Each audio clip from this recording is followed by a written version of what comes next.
You can see here, this is the book of class 7 whose name is Tune into Grammar, Fine Tune Your Language. Pearson series editor Swarna Joshua. Today we are going to discuss on the new topic of the English grammar term whose title is Position of Adverbs. Lesson 16 अर्थात adverbs की परिस्थितियाँ, कहाँ कहाँ adverb स्थान ग्रहण करता है।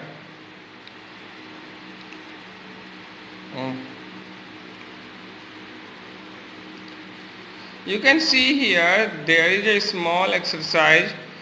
Complete sentences by inserting a suitable word, and the solution is also mentioned here. He really fooled us. उसने मुझे सचमुच में बेवकूफ़ बनाया। अब इसमें कुछ और भी वर्ड आप डाल सकते हैं, देख सकते हैं। चलिए इस वीडियो में हम लोग लेसन शुरू करते हैं। उससे पहले एक छोटे से चैलेंज को स्वीकारते हैं। Dhruv memorise the poem sincerely. Dhruv आत्मीयता पूर्वक कविता को स्मरण करते हैं। We sat here in the car, the men stood noisily like hooligans. Pankaj has, the men shouted noisily like hooligans. Pankaj has already return from his aunt's house. अब यहाँ पे देख सकते हैं हूलिगन का मतलब ये काउंटेबल नाउन है। A young person who behaved in an extremely noisy and violent way in public, usually in a group. एक युवा व्यक्ति जो एक अत्यधिक शोरगुल और हिंसक तरीके से सार्वजनिक जगहों पे व्यवहार करता है, खास तौर से एक समूह में, इन हिंदी गुंडा या बदमाश। एडवर्ब का अर्थ जानते हैं अब हम लोग। चलिए लेसन शुरू करते हैं। नो एक बेहद अच्छी पुस्तक है, इस पर आधारित एक वीडियो हम बनाने जा रहे हैं। ट्यून इनटू इंग्लिश ग्रामर के लेसन 16 पे position of adverbs. The words that you use to describe the actions in the sentences tell us more about the words fooled, memorized, sat, shouted and returned. These words are adverbs. शब्द जो हम लोगों ने fooled, memorized, set, shouted और returned को describe करने के लिए यूज किया है, वर्णन करने के लिए यूज किया है, वे दीज वर्ड्स आर एडवर्ब। ये शब्द एडवर्ब है। You have learn that there are 9 kinds of adverbs. आप जान चुके हैं, सीख चुके हैं कि 9 प्रकार के क्रिया विशेषण होते हैं। These are adverbs of time.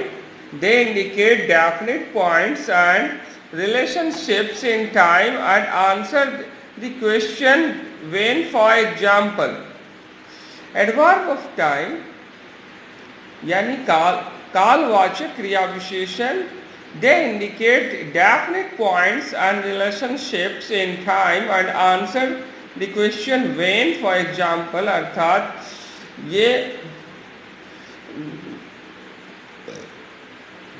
समय के निश्चित संबंध का बोध कराते हैं और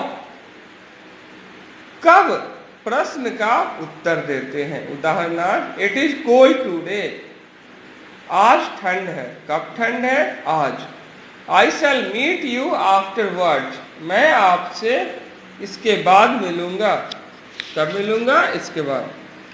An adverb is a word that modifies the meaning of a verb, an adjective or other adverb. एक क्रिया विशेषण एक शब्द होता है जो एक क्रिया विशेषण अथवा अन्य क्रिया विशेषण की विशेषता बतलाता है, क्रिया विशेषण में किंचित परिवर्तन लाता है। A word that is used attributively and which qualifies the meaning of another word is known as a modifier. For example, Kapil wore a shiny white coat. तो यहाँ पे शाइनी को हम लोग देख सकते हैं मॉडिफायर है। Mona brought a brightly coloured scarf. Mona ने एक चमकीले से रंग वाला दुपट्टा खरीदा। Here shiny and brightly are modifiers and not adverbs.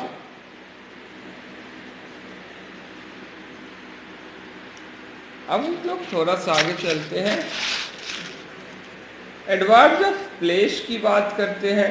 Adverbs of place जो होता है, they tell us where the action occurs and answer the question where. ये कहते हैं हम लोगों से जहां एक कार्य होता है और कहाँ शब्द का उत्तर कहते हैं। For example, she return left and began walking. वह बाएं मुड़ी और चलना शुरू की। The climb up hill was not easy. पहाड़ के ऊपर चढ़ना आसान नहीं था। एडवर्ब ऑफ मैनर को ले लीजिए। एडवर्ब ऑफ मैनर सबसे इजी है और एक्चुअल एडवर्ब यही है। दे आंसर द क्वेश्चन हाउ। ये हाउ शब्द का उत्तर देते हैं। अब वे हाउ शब्द का उत्तर कैसे देते हैं, और इन व्हाट मैनर, या जिस तरीके से होता है। For example, she nodded and smiled warmly. वह सिर हिलाई और गर्म जोशी के साथ मुस्कुराई। These children lined up quickly. बच्चे तेजी से पंक्तिबद्ध हुए। अब एडवर्ब ऑफ मैनर यानी किस तरह से हुए। जैसे एक अनदर एग्जाम्पल, ही वॉक्स स्लोली। ही वॉक्स, ये तो ही सब्जेक्ट वॉक्स वर्ब, लेकिन स्लोली, ये स्लोली क्या है, चलने का तरीका, वॉक का क्वालिफायर है। तो यहाँ पर स्लोली एडवर्ब ऑफ मैनर हो गया। Adverb of frequency. Adverb of frequency, they indicate how often an action takes place and answer the question how often. For example, adverb of frequency निर्देशित करते हैं जितना अक्सर कोई कार्य संपन्न होता है, और ये उत्तर होते हैं कितना अक्सर के। उदाहरणार्थ, Reena is always late for class. Reena हमेशा वर्ग के लिए देर कर देती हैं। I visit my grandmother weekly. मैं साप्ताहिक तौर पर नानी माँ के घर जाता हूं। तो यहाँ फ्रीक्वेंसी क्या है, ऑलवेज और वीकली, आप देख सकते हैं।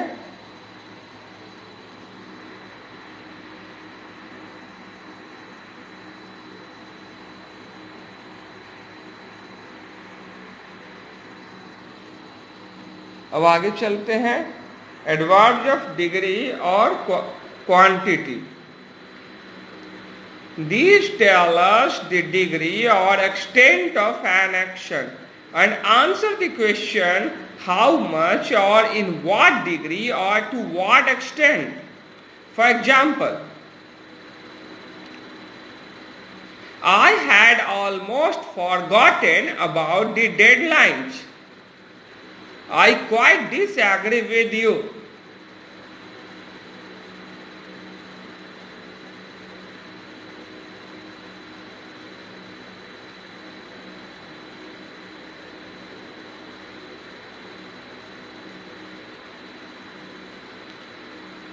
एडवर्ब्स ऑफ, अब यहाँ पे देखिए किस हद तक या किस क्वांटिटी तक। तो आई हैड ऑलमोस्ट, मैंने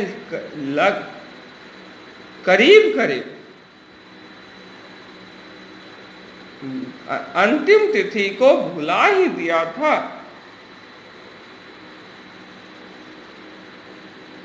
I quite disagree with you, मैं तुमसे पूर्ण रूपेण असहमति रखता हूं।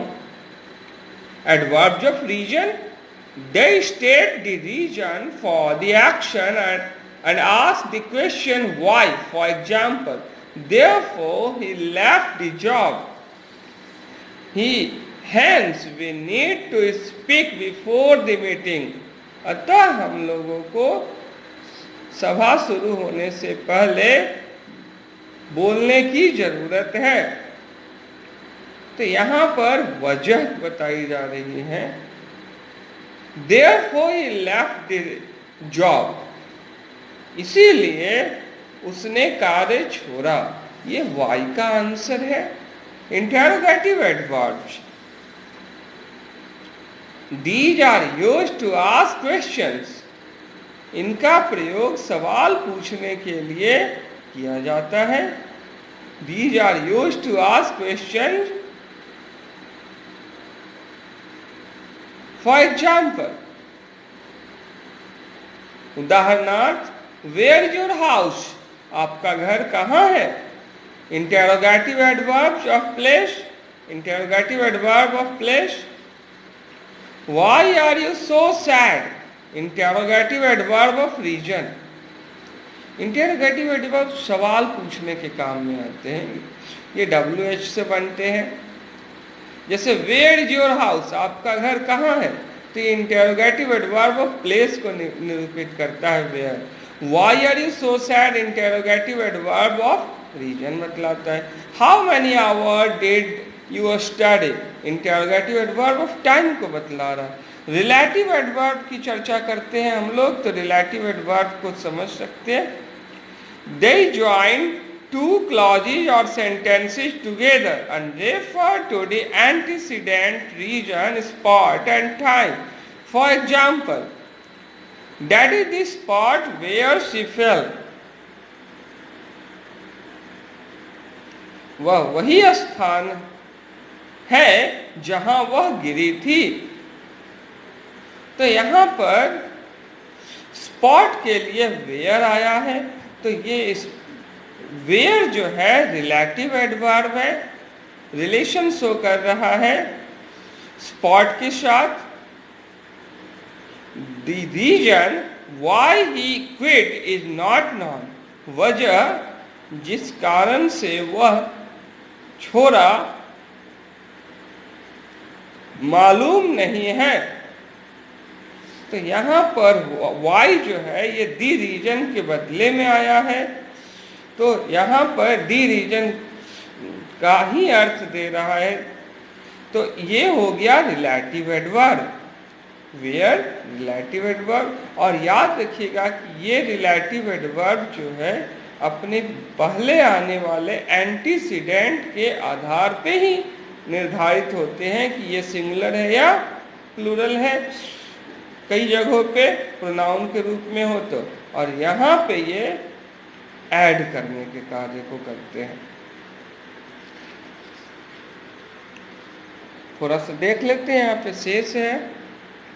Some adverbs and adjectives have the same form but are used differently.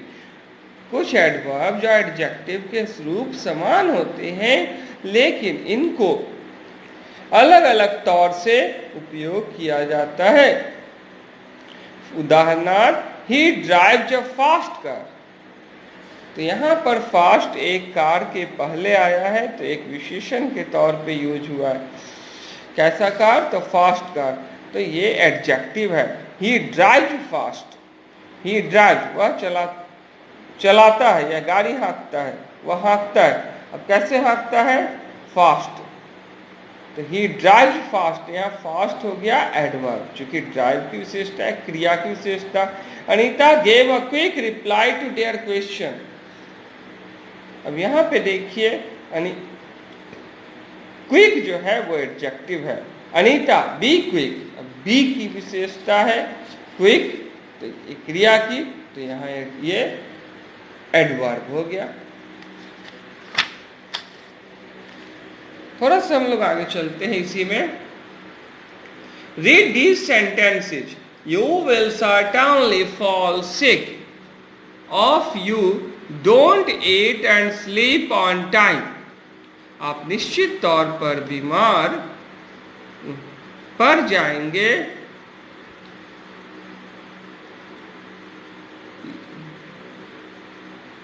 यदि आप समय पर खाते और सोते नहीं हैं।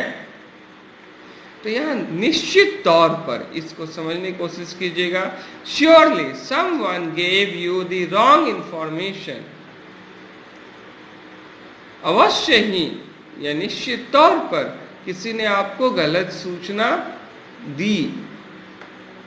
They were scarcely able to see the road, I hardly knew the man। इन सभी वाक्यों को देखे, मैं मुश्किल से उस आदमी को जानता हूं या शायद ही उस आदमी को जानता हूं। They were scarcely able to see the road, वे मुश्किल से उस सड़क को देखने के योग्य थे। The words certainly, surely, scarcely and hardly are adverbs of affirmation. Adverbs of negation are no, not, etc. For example, he no longer takes interest in music। अब थोड़ा सा आगे चलते हैं, इसमें ना का यूज किया गया है तो एडवर्ब ऑफ निगेशन, और जिसमें नो नॉट जैसे शब्द ना हो वो एडवर्ब ऑफ अफर्मेशन है।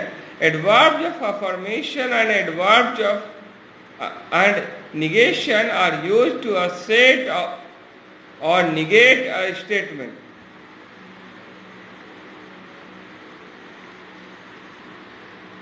फॉर्मेशन ऑफ एडवर्ब्स, तो फॉर्मेशन ऑफ एडवर्ब्स को आप देख सकते हैं। मोस्ट एडजेक्टिव, एडवर्ब की रचना कैसे होती है इसकी चर्चा करेंगे। तो most adjectives can be changed to adverbs by adding ly। For example, अधिकांश एडजेक्टिव एडवर्ब में बदले जा सकते हैं ly लगा करके। उदाहरणार्थ, sweetly, foolishly, warmly, sincerely।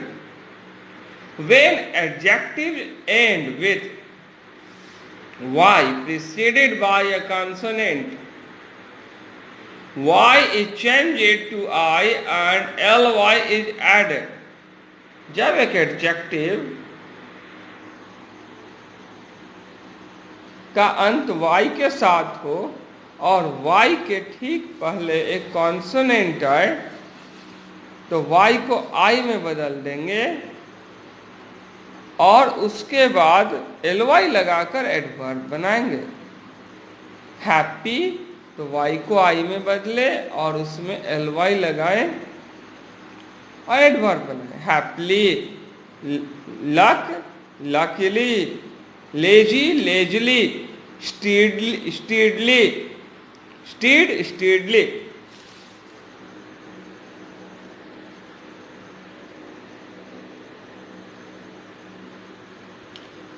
When an adjective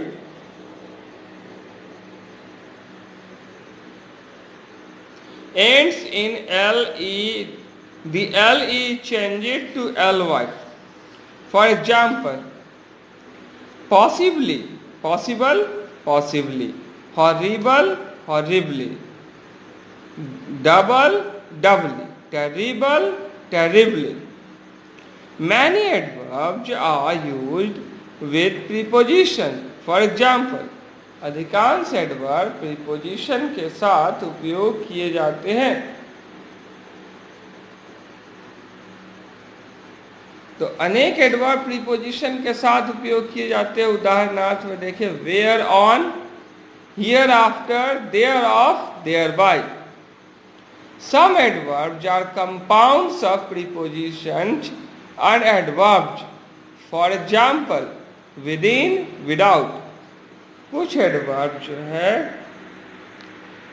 वो दो चीजों से मिलकर बने होते हैं, दो प्रीपोजिशन से मिलकर बने होते हैं, या दो एडवर्ब से मिलकर बने होते हैं. उदाहरणार्थ, विदिन, विथ, इन. तो दो प्रीपोजिशन से मिलकर बने हैं ये. तो ये हो गए फॉर्मेशन ऑफ एडवर्ब्स के अंतर्गत सेकेंड लास्ट टर्म. और विथ, आउट यानी विदाउट, के बिना, रहित, अलावे. ये विथ से बने हैं और आउट से बने हैं, दो प्रीपोजिशन से बने हैं. Sometimes two adverbs go together. For example, कभी कभी दो एडवर्ब एक साथ जाते हैं, जोड़े में होते हैं.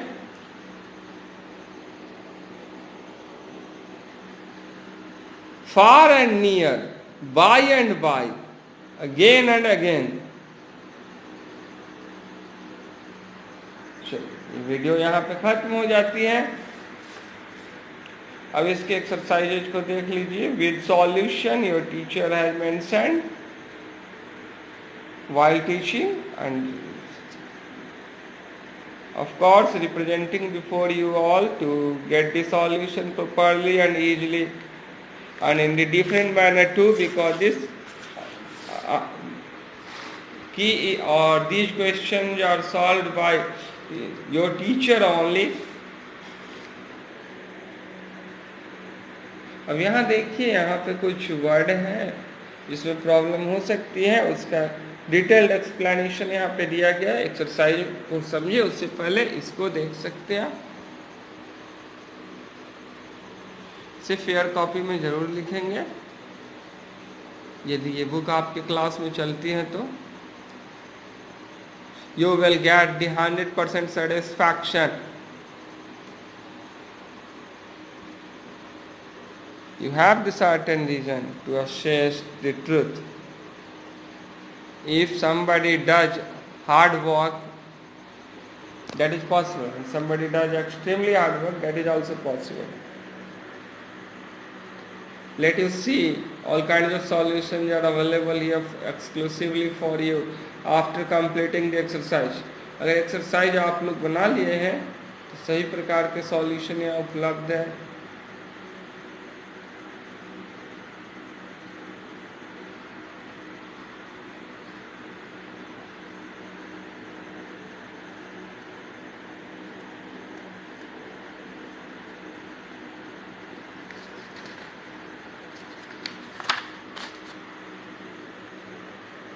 अब इन्हें भी देखें. आपको यहाँ गेट ऑन का फ्रेजल है, मीनिंग दिया गया है. और भी जिसमें प्रॉब्लम होगा सारा चीज़ का मीनिंग का explanation English to English with phonetics. And then category also, noun, adjective, then facilities.